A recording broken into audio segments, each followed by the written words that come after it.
बच्चों, आज हम केंद्रीय बैंक के कार्यों का अध्ययन करेंगे। केंद्रीय बैंक देश की बैंकिंग व्यवस्था का शीर्षस्थ बैंक है, इसलिए उसके पास मौद्रिक विकास, नियंत्रण और नियमन सभी विशेषाधिकार प्राप्त हैं और वह अनेक महत्वपूर्ण कार्यों का संपादन करता है। तो प्रोफेसर हॉट्रे ने इससे संबंध में कहा है, जो मैं आपको सबसे पहले बता देती हूँ कि केंद्रीय बैंक अंतिम ऋणदाता का काम करता है।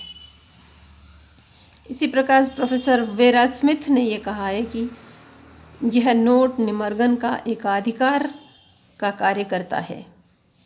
और प्रोफेसर शाह के अनुसार केंद्रीय बैंक का प्रमुख कार्य साख पर नियंत्रण करना है। इस प्रकार अनेक विद्वानों ने केंद्रीय बैंक के कार्यों को लेकर अपनी परिभाषा दी है और बैंक के अनेक महत्वपूर्ण कार्य बताए हैं। इसी प्रकार से प्रोफेसर डी कॉक ने केंद्रीय बैंक के 7 कार्य बताए। तो हम इसका सबसे पहले इनका अध्ययन करेंगे कि बैंक के कौन कौन से प्रमुख कार्य हैं। फंक्शंस ऑफ सेंट्रल बैंक, इसमें सबसे पहला है नोट निमर्गन का एकाधिकार। हमें पता है, सभी स्टूडेंट्स और हम सभी इस बात को जानते हैं कि केंद्रीय बैंक नोट निमर्गन का कार्य करता है और उसे इसका एकाधिकार प्राप्त है। आजकल अपरिवर्तनशील पत्र मुद्रा का प्रचलन है और चलन मुद्रा में और साख की मात्रा में परस्पर संबंध होने के कारण नोटों का निमर्गन केंद्रीय बैंक के द्वारा ही किया जाता है। कुछ देशों में तो केंद्रीय बैंक की स्थापना का मुख्य रूप से नोट निमर्गन के लिए ही की गई है और भारत में भी इसको यह एकाधिकार प्राप्त है। न्यूनतम कोष प्रणाली के अनुसार वह अपना 115 करोड़ रुपए का रिजर्व सिस्टम अपने पास रखते हुए कुछ प्रतिभूतियों को अपने पास रखकर 2 रुपये, 5 रुपये, 10, 20, 50, 100, 500 तथा 1000 रुपये के नोटों का निमर्गन करता है। तो यह केंद्रीय बैंक का एक तरह से एकाधिकार है।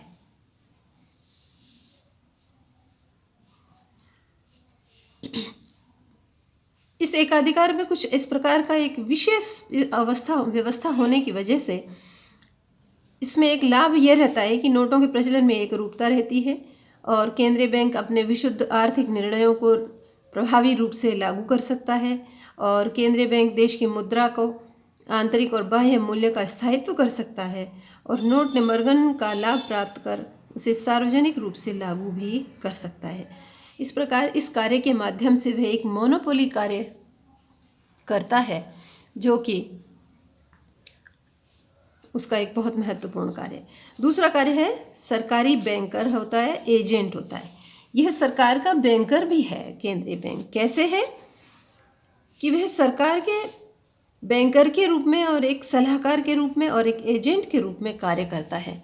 सरकारी बैंकर के रूप में वह केंद्रीय बैंक सरकार के विभिन्न विभागों और संस्थाओं की आय जमा करता है और उनमें से सभी खर्चों को भी चुकाता है और सरकार को संकट काल में ऋण प्रदान करता है तथा अल्पकालीन ऋणों की व्यवस्था भी करता है।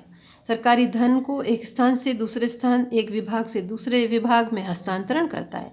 इस प्रकार सरकार और केंद्रीय बैंक में ग्राहक और बैंकर का संबंध होता है और वह एजेंट है। एजेंट के रूप में सरकार के सभी कार्य करता है और आर्थिक सलाहकार के रूप में भी बहुत महत्वपूर्ण सार्वजनिक ऋण, विनिमय दर, साख, सृजन आदि संबंधी महत्वपूर्ण निर्णय बैंक के द्वारा ही लिए जाते हैं। अब बच्चों आता है तीसरा पॉइंट, बैंकों का बैंक और बैंकों के नगद कोषों का संरक्षण। ये भी बहुत महत्वपूर्ण कार्य है। केंद्रीय बैंक है वास्तव में बैंकों का बैंक है। ये कैसे कि वह सभी बैंकों, जिस प्रकार सभी बैंक जनता को साख प्रदान करते हैं और उसी प्रकार से बैंकों को साख प्रदान करता है और उनके जमा का संरक्षक होता है। उनकी जो भी जमा है वह उसका संरक्षक होता है और बैंकों का एक कुछ निश्चित प्रतिशत भाग सभी बैंकों द्वारा उनके पास नगद और तरल रूप में रखा जाता है इसीलिए केंद्रीय बैंक के पास में उनको आवश्यक रूप से जमा कराना पड़ता है। यह पद्धति का सबसे बड़ा लाभ यह है कि केंद्रीय बैंक इन कोषों में परिवर्तन से साख नियंत्रण करने में समर्थ होता है। यानी हर एक बैंक को कुछ अपना प्रतिशत, जमाओं का कुछ प्रतिशत केंद्रीय बैंक के पास जमा कराना पड़ता है, और यह एक साख नियंत्रण का बहुत महत्वपूर्ण तरीका है, ये आपको मालूम होना चाहिए। इस राशि को, जो एक प्रतिशत राशि बैंक केंद्रीय बैंक में जमा कराते हैं, इसको कम और ज़्यादा करके साख नियंत्रण और साख का फैलाव जो है बैंक के द्वारा समय समय पर किया जाता है। आवश्यकता के अनुसार अर्थव्यवस्था में वह यह निर्णय लेता है और अपने कार्यों का संपादन करता है। इसी प्रकार से यह अंतिम ऋणदाता भी होता है, और वह इन जमाओं का 15% तक अपने कोष के साथ में रख सकता है। अब है अंतिम ऋणदाता।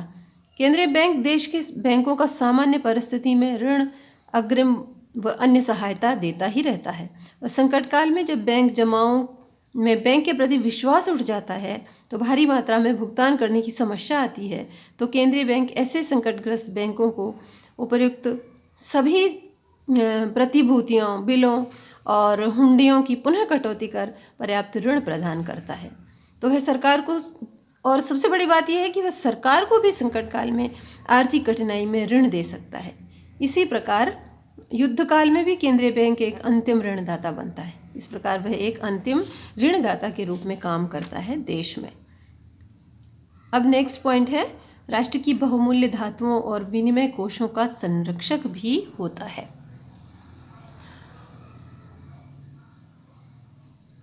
देश के केंद्रीय बैंक देश में जो बहुमूल्य धातु है उसका आरक्षण कोष में रखकर नोटों का निमर्गन करता है, और वह देश के इन कोषों का और विनिमय कोषों को सुरक्षा रखने के लिए उत्तरदायित्व है।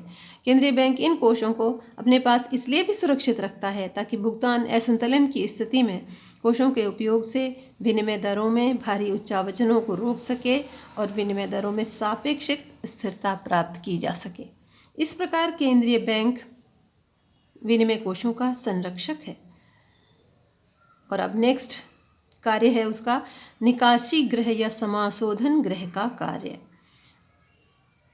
यह कैसे करता है? वह समाशोधन का कार्य करता है। सभी बैंकों के अकाउंट उसके पास होते हैं, इसलिए वह उनसे आपस में उन केंद्रीय बैंकों का बिना किसी भी नगद भुगतान के लिए, बिना कोई नगद भुगतान किए हुए आपस में क्लियरिंग का और समाशोधन का कार्य करता है।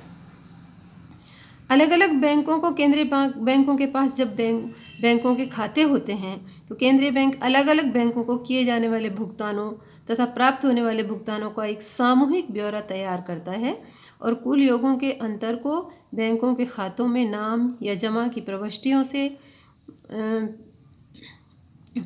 से बिना नगद हस्तांतरण किए बिना ही वह उनका समाशोधन पद्धति के द्वारा निपटारा करता है। इसके संबंध में प्रोफेसर विलिस ने ये एक कहा है कि इससे न केवल नकदी व पूंजी की बचत होती है, वरन यह किसी समाज द्वारा समय विशेष में रखी जाने वाली तरलता पसंदगी की परीक्षण की पद्धति है, जिसका दिन प्रतिदिन का ज्ञान बैंक के लिए आवश्यक है। इस प्रकार ये समाशोधन गृह का कार्य बहुत ही महत्वपूर्ण कार्य होता है बैंक का, जो वह निष्पादन करता है।